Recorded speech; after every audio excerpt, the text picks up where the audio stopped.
Baik, Assalamualaikum warahmatullahi wabarakatuh. Saya Edri Valdo akan mempresentasikan hasil dari makalah tentang Learning Management System dan Model. Yang pertama itu pengertian LMS. LMS merupakan sistem untuk mengolah catatan pelatihan dan pendidikan. Perangkat lunaknya untuk mendistribusikan program melalui internet dengan fitur untuk kolaborasi secara online. Selanjutnya, fitur-fitur LMS itu terdiri dari administrasi, yaitu informasi tentang unit-unit terkait dalam proses belajar mengajar. Itu terdiri dari tujuan dan sasaran, silabus, metode pengajaran, jadwal kuliah, tugas, jadwal ujian. Selanjutnya, penyampaian materi dan kemudahan akses ke sumber referensi, yaitu diketahui bahan presentasi, contoh ujian yang lalu, FAQ, Frequently Asked Question, sumber-sumber referensi untuk pengerjaan tugas, situs-situs bermanfaat, artikel-artikel dalam jurnal online. Selanjutnya penilaian. Yang selanjutnya penilaian. Yang D, ujian online dan pengumpulan feedback. Dan terakhir komunikasi. Komunikasi ini terdiri dari forum diskusi online, mailing, list diskusi, dan chat. Selanjutnya jenis-jenis LMS. Yang pertama, model. Model adalah sebuah nama untuk sebuah program aplikasi yang dapat merubah sebuah media pelajaran ke dalam bentuk web. Selanjutnya, yang kedua, Dokeos, yaitu jenis dari sekian banyaknya LMS yang berkembang. Dokeos adalah learning tool untuk aplikasi berbasis web. Dokeos ini free alias gratis, dan Dokeos adalah software yang direalisasi oleh GNU GPL dan pengembangannya didukung oleh dunia internasional. Yang C, OLAT. OLAT adalah singkatan dari pembelajaran online dan pelatihan. Ini adalah sebuah aplikasi web yang disebut sistem manajemen pembelajaran yang mendukung setiap jenis pembelajaran online, pengajaran, dan les dengan beberapa pendidikan. Selanjutnya, Atutor. Atutor adalah sebuah LMS yang merancang dengan kemampuan akses cepat dan kemudahan adaptasi. Yang terakhir, Sakai. Sakai ini dipergunakan untuk mendukung pengajaran dan pembelajaran, kolaborasi kelompok, ad hoc, dan mendukung untuk kolaborasi riset atau portofolio. Selanjutnya, karakteristik LMS.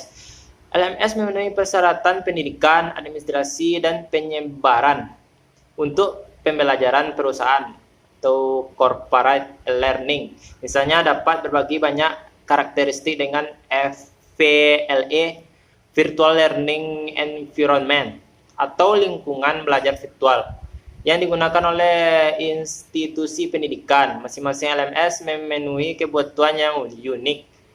Lingkungan belajar virtual atau VLE yang digunakan oleh universitas dan perguruan tinggi memungkinkan instruktur untuk mengelola program mereka dan bertukar informasi dengan siswa yang kursus yang dalam kebanyakan kasus akan berlangsung beberapa minggu dan akan bertemu beberapa kali selama berminggu-minggu.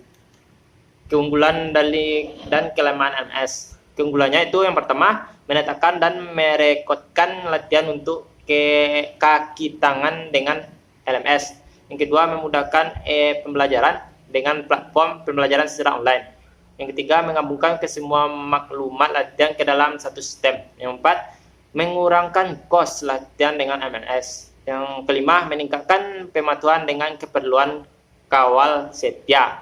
Kelemahan itu yang pertama, ketergantungan terhadap vendor LMS yang digunakan. Yang kedua, organisasi harus menyesuaikan proses learning berdasarkan LMS yang digunakan. Yang terakhir, LMS pada umumnya hanya menyangkut perencanaan, penyampaian, administrasi, dan manajemen kegiatan para pembelajar, serta proses pembelajaran, pembuatan, publikasi, administrasi, dan manajemen materi pembelajaran yang digunakan. LMS merupakan domain dari LCMS, yaitu Learning Content Management System. Yang Yang keenam, pengertian model. Model adalah sebuah nama untuk sebuah program aplikasi yang dapat mengubah sebuah media pembelajaran ke dalam bentuk web. Aplikasi ini memungkinkan siswa untuk masuk ke dalam ruang kelas digital untuk mengakses materi-materi pembelajaran. Dengan menggunakan model, kita dapat membuat materi pembelajaran, kuis, jurnal elektronik, dan lain sebagainya. Itu kelebihan dan kekurangan model ini, yaitu yang pertama, kelebihannya 100% cocok untuk kelas online. Dan sama baiknya dengan belajar tambahan yang langsung berhadapan dengan dosen atau guru. Yang kedua, sederhana, ringan, efisien, dan menggunakan teknologi sederhana. Yang ketiga, mudah diinstal pada banyak program yang bisa mendukung PHP, hanya membutuhkan satu database.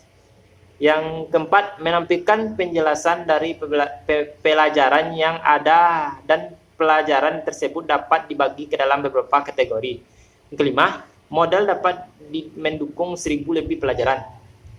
Keenam, mempunyai keamanan yang kokoh. Formulir pendaftaran untuk pelajar telah diperiksa validitasnya dan mempunyai cookies yang terenkripsi.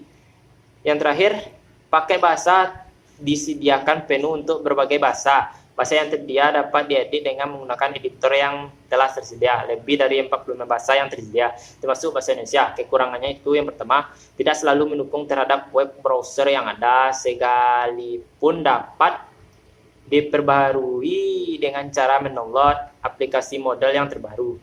Yang kedua, pada pilihan bahasa masih ada beberapa bagian dalam tampilan e-learning yang tidak dapat diubah. Sekian dari saya ucapkan terima kasih.